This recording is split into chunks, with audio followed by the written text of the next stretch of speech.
They say small towns remember everything. Mine certainly did. My name's Daniel. I'm 39 years old, a high school history teacher in the coastal town of Kingswell, Maine. For the past decade, I tried to keep things together, for my students, for my kids, for a marriage that had already started dying 5 years ago. But nothing could have prepared me for the town fair. It was the annual Harvest Jubilee, hay rides, face painting, cider booths, and the classic pie auction for the elementary school. I was helping out like I always did, manning the history club's table, where Eli and Jonas, my 2 boys, were gleefully handing out pamphlets about a Revolutionary War diorama. Things were going okay, all things considered. Then I heard her laugh. I looked up, and there she was, Clarissa. She hadn't been to one of these since before the pandemic. Her blonde curls were pinned back like she was starring in a toothpaste commercial, but it was the man beside her that made my stomach twist. Trent Fawcett, local car dealership owner, known for his buy or cry billboards and his velvet blazers, and now, apparently, for being my wife's very public +1. I froze mid-conversation with a student's parent. My brain told me to ignore them, but my body betrayed me. I stared. Trent saw me, smirked. He made a beeline straight for me, dragging Clarissa with him. She didn't even flinch when she locked eyes with me, just raised her eyebrows like she was bored already.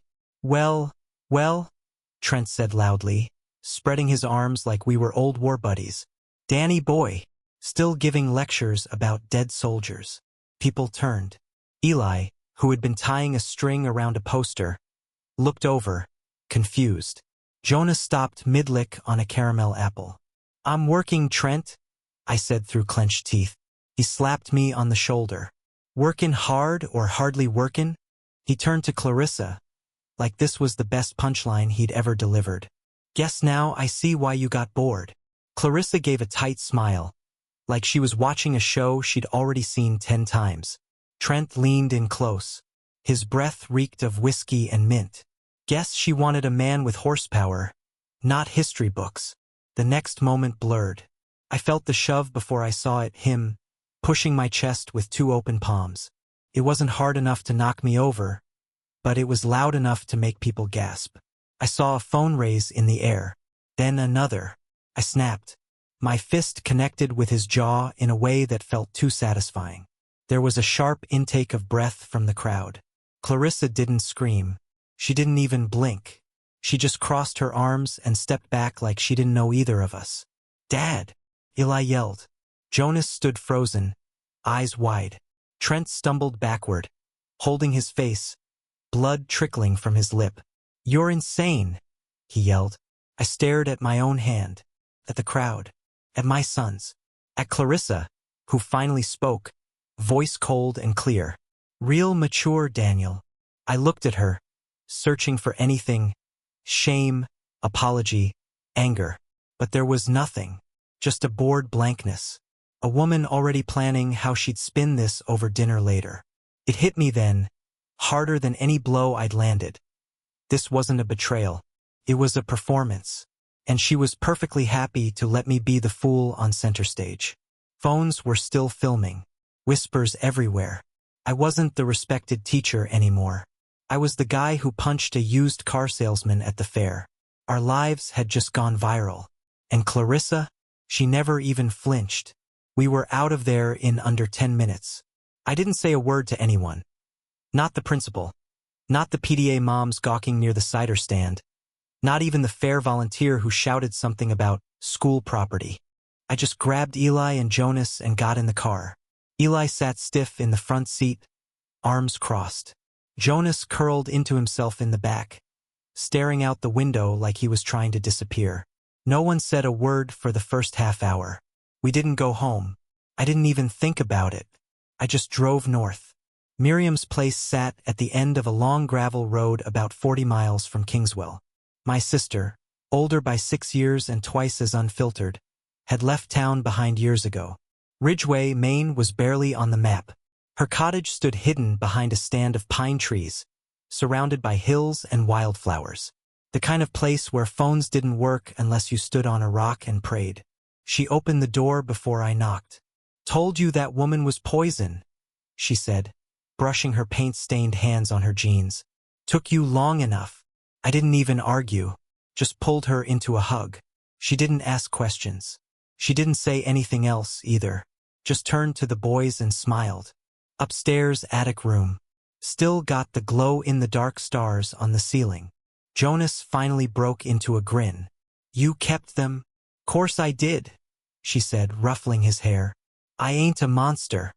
By nightfall, the boys were settled into that attic room just like old summer visits. The room still smelled like crayons and cedarwood. Eli found an old box of Legos and muttered something about nostalgia, which was the closest he'd come to normal all day. Jonas curled up under the same quilt he used when he was 6. Miriam and I sat on the porch. She handed me a beer without asking. So, she said, you gonna tell me what happened or let me guess? I didn't speak for a while, just stared out into the dark trees. Then I pulled out my phone. Someone I didn't know who had sent me the video. Not one, but 3 angles. From 3 different phones. I watched as Trent shoved me. As I punched him. As Clarissa stood like a mannequin while our kids watched it all fall apart. Her face. It was the face that haunted me. Blank. Distant. Like she was above it all. I handed the phone to Miriam. She watched silently, then whistled low. Wow, she muttered. That's colder than February. I don't even know who she is anymore, I said, my voice cracking. Miriam turned to me. You do, she said softly. You just didn't want to admit it. I looked down at my hands. My knuckles were still swollen. You staying a while? She asked. I nodded. She leaned back in her chair. Good. About damn time. The next morning I woke to a text from Clarissa. Nice example you're setting. The boys were terrified. You traumatized them. Think about that before playing the victim. No apology. No explanation. Just pure deflection. I sat on the edge of the bed, staring at the screen like it might change if I waited long enough. Then I walked downstairs, stepped onto Miriam's back porch, and called her. She answered on the 3rd ring, her voice syrupy sweet. So you're alive. What the hell was that? I asked flatly. You mean your little meltdown at the fair? She replied, like I just overcooked dinner instead of gotten humiliated in front of half the town. Honestly, Daniel, I'm worried about you. Worried about me?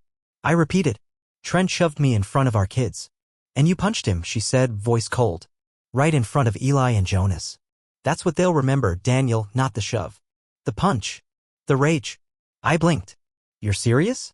I'm always serious when it comes to the boys, she said. They don't need this kind of instability. Trent was trying to make peace. I laughed. Loud, bitter. He taunted me. In public. You just stood there. You've been distant for years, she snapped. Always grading essays or buried in your war documentaries. What did you expect me to do?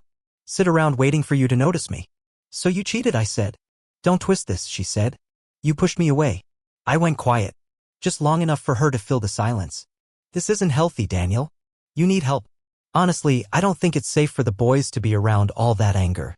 That was the moment the shift happened. Before that, I still believed some version of the woman I married might show up. I still hoped we could co-parent, maybe find a way through. But now I saw it, the manipulation, the narrative control.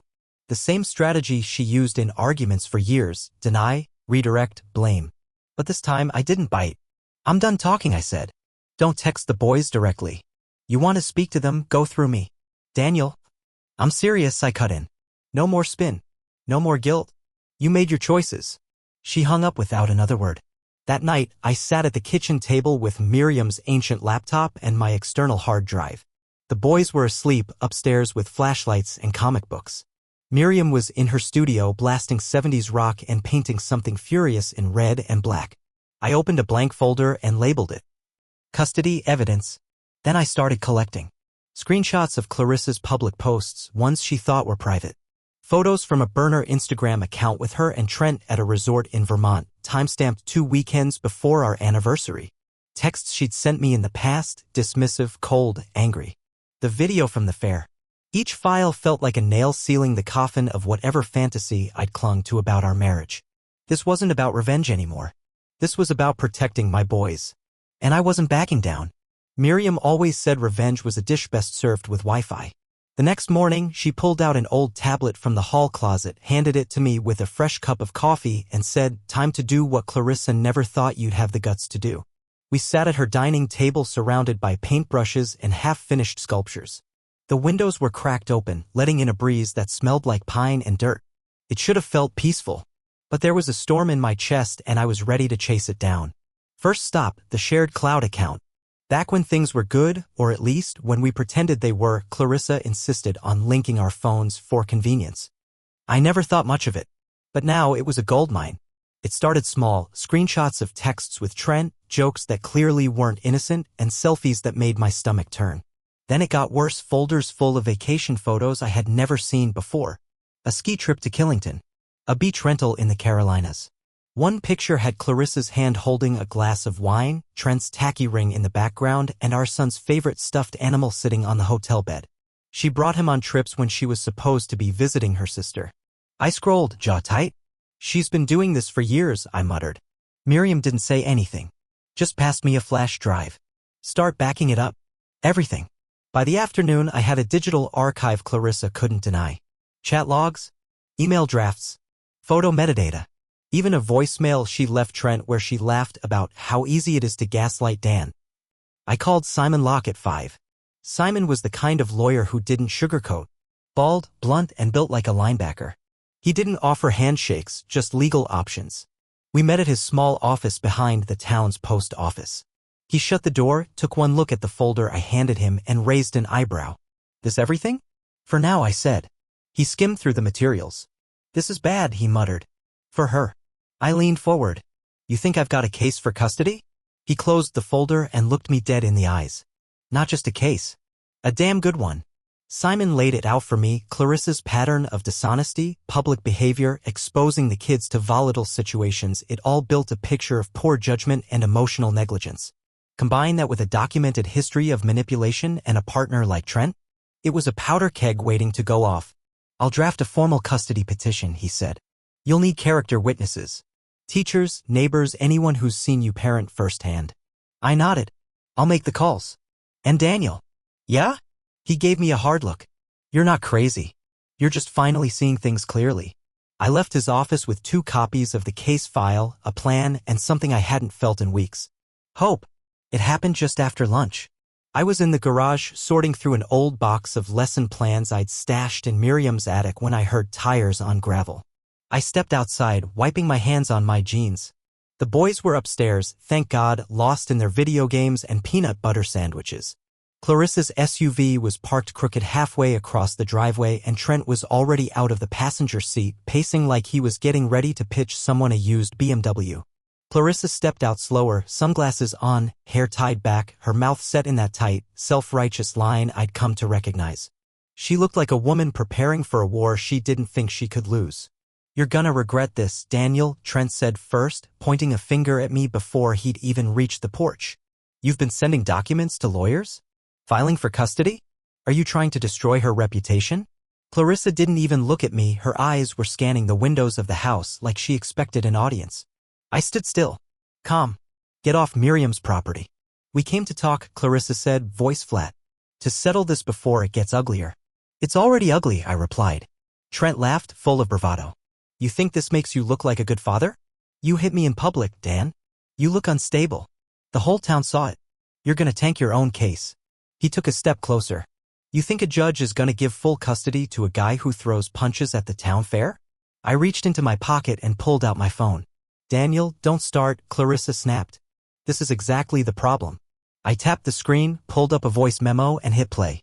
Trent's voice came through the speaker, clear as day, recorded from a phone call he thought no one else was hearing. Just push him, babe. He'll lose it, he always does. Once he snaps in public, boom. You've got the upper hand in court. There was silence. Then Clarissa's voice followed, laughing softly. I know. He'll fall for it. He always does. He's too busy trying to look like the good guy. The recording ended. Trent's face dropped first. His mouth opened like he wanted to speak, but no words came out. Clarissa, on the other hand, didn't even flinch. You recorded me, she said coldly. I protected myself, I replied. And I protected our sons. Trent took a step back. You used me, he muttered, turning to Clarissa. This whole time, this was just a setup? You used me to make him look bad? Clarissa rolled her eyes. Don't be dramatic, Trent. But he wasn't buying it. His whole persona deflated in front of me. You're poison, he whispered, then turned and got into the SUV without another word. The door slammed shut, and seconds later, the engine roared to life. He reversed out like the ground was on fire. Clarissa stood there, alone now, her confidence cracking. "This isn't over," she said. "No," I said, stepping forward. "It's not. But it's not about us anymore. This is about the boys. And I'm not playing games with their lives." She stared at me like she didn't recognize the man in front of her. And maybe she didn't. Because for the first time in years, I wasn't trying to win her back. I was trying to win my sons their peace. I got the call from the school right before third period. "Mr. Rains, we need you to come in." There was an incident involving Eli. I didn't ask questions. Just grabbed my coat, told Miriam I'd be back, and drove straight to Kingswell Middle. When I walked into the main office, Eli was sitting in the corner chair, arms crossed tight, a bruise blooming on his cheekbone. He didn't look up. The principal, Mr. Donnelly, waved me into his office. "He punched another student," he said. "In the cafeteria." I sank into the plastic chair across from him. "Why?" Donnelly hesitated, then pulled a note from his desk. "Apparently, the other student made a comment about your family. Said, and I quote, 'Your mom ditched a teacher and upgraded to a guy with real money.'" I closed my eyes. "Eli didn't say anything," Donnelly continued. "Just stood up and hit him in the jaw. No warning. We had to pull him off. Is the other kid okay?" "A fat lip and a bruise. Nothing worse. But district policy's clear. Eli's suspended for 3 days." I nodded. I wasn't angry. I wasn't even surprised. The pressure had been building since the fair, and my son, 12 years old, sensitive, fiercely loyal, had finally cracked. I thanked Donnelly and walked Eli out to the truck. We didn't speak until we hit the highway. "I didn't mean to," Eli finally muttered. I saw his face and I thought about Mom. About how she stood there. Like she didn't even care. I kept my eyes on the road. "You're not in trouble with me." He looked over, eyes red. "You're not mad." "I'm not happy you hit someone," I said gently. "But I get it. And I'm glad you told me the truth." We stopped at a little roadside diner by the river, the kind with greasy fries and vinyl booths that hadn't been replaced since the 80s. I ordered 3 milkshakes. Eli smiled when he saw the whipped cream mountain on his. We sat there for a while, not talking much. Just existing. Just breathing. On the way back to Ridgeway, I pulled over at the riverbend and let them skip rocks. Jonas joined in, asking if Eli was in trouble. Eli just shrugged. "Sometimes people need to be told to shut up," he muttered. That evening, after the boys were asleep, I called Clarissa. She picked up, voice tired. "What now?" "The boys are hurting," I said. "Eli got suspended today. You think I'm poisoning them against you?" "I'm not. They're just watching. Seeing who's there. And who isn't." She was quiet for a long time. Then she said, "Don't put this on me." "I'm not," I replied. "They are." And for once, I didn't feel the need to explain myself. I just ended the call. Let her sit with it. It started with an offhand comment from Jonas at breakfast. "Trent walks around in his underwear all the time," he said, dunking a waffle into too much syrup. "Even when Mom's not home." I froze. "What do you mean?" Jonas shrugged. "Like, sometimes he just gets the mail like that. And one time he opened the door for the pizza guy." Eli glanced at me and gave a tight nod, like this wasn't new. I put my fork down. "Has he ever said anything weird? Or made you uncomfortable?" Jonas hesitated. "He talks loud. Sometimes he drinks from the wine bottle. Once he yelled at Mom and threw his phone." Eli added quietly, "We stay in our room when they fight. We lock the door." That was it. The final nudge. I hired a private investigator the next day. Simon connected me with someone named Rick, an older guy with a limp and a camera that looked like it had seen 4 wars. He didn't say much. Just asked for addresses, routines, and time frames. He started surveillance that week. 3 days later, he emailed me a file titled Kingswell_investigation_final.pdf. It was bad. Photos of Trent passed out drunk on the porch. Video of the boys walking home from the bus stop to a locked front door, waiting 15 minutes before Clarissa pulled in. One clip showed Trent stumbling shirtless through the living room at 10 a.m. yelling into a phone with the boys in the background. Another showed him throwing a bottle hard into the backyard while Jonas watched from the kitchen window. And then, the kicker, security footage from a neighbor's driveway camera. My car, parked outside Miriam's, now keyed from bumper to headlight. A slur scrawled across the driver's side door, 6 letters, all rage.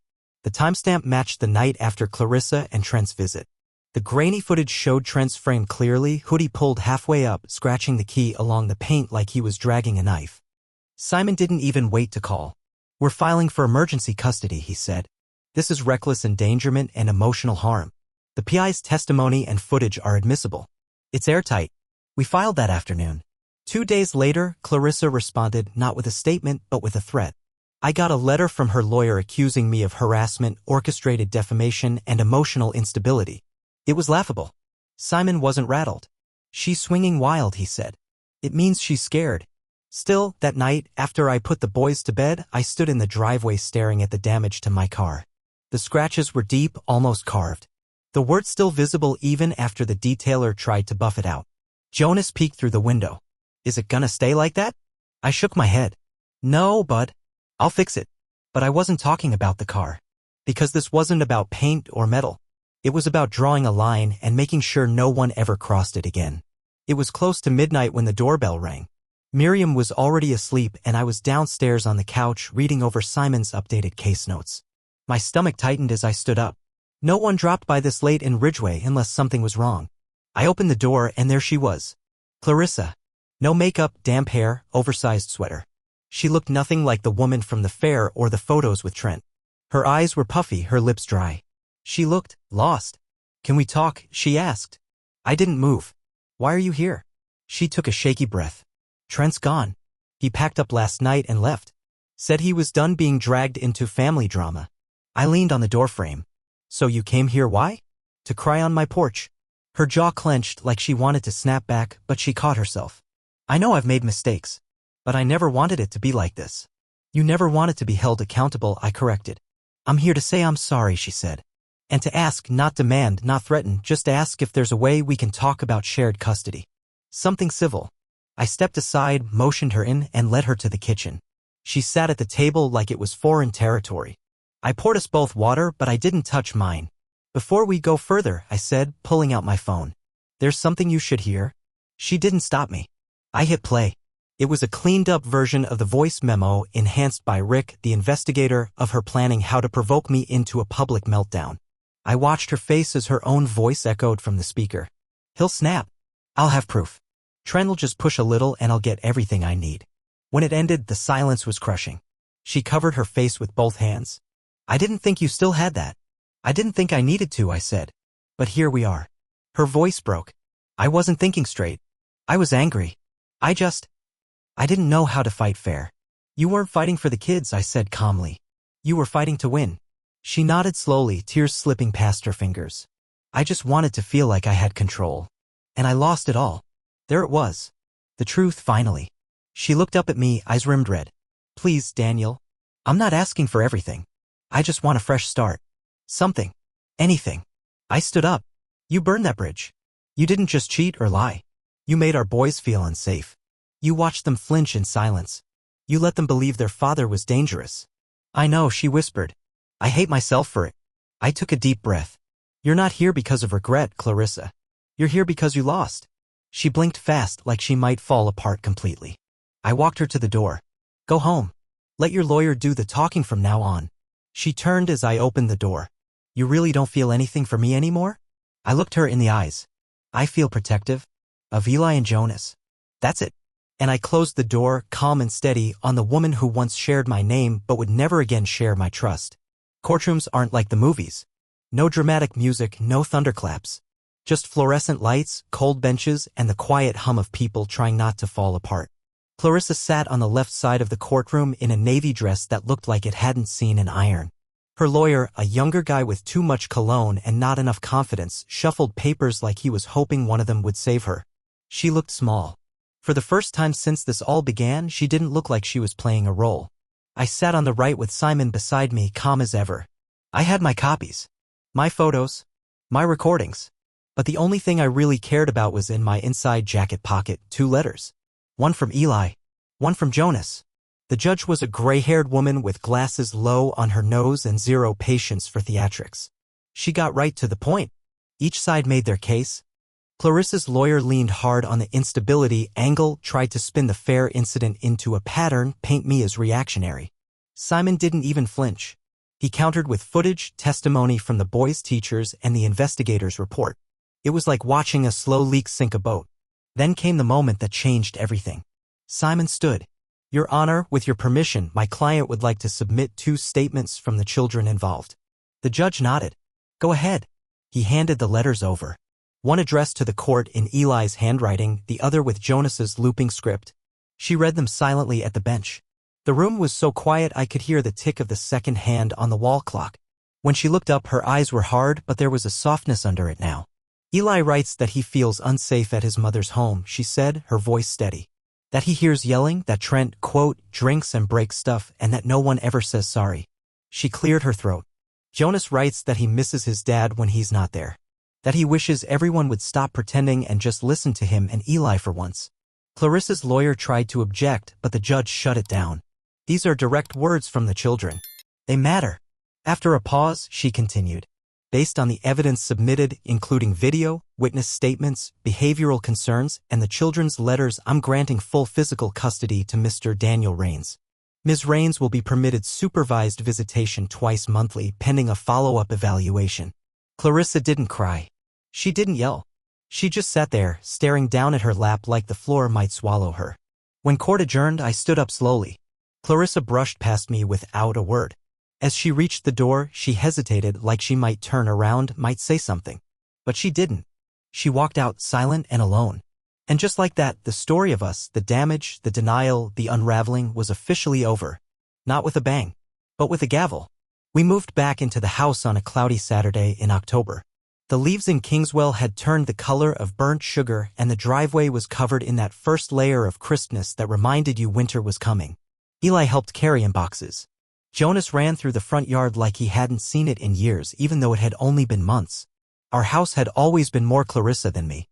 The decor, the color schemes, the fake plants she insisted were timeless. But that weekend, the boys and I stripped it all bare. The floral wallpaper in the dining room? Gone.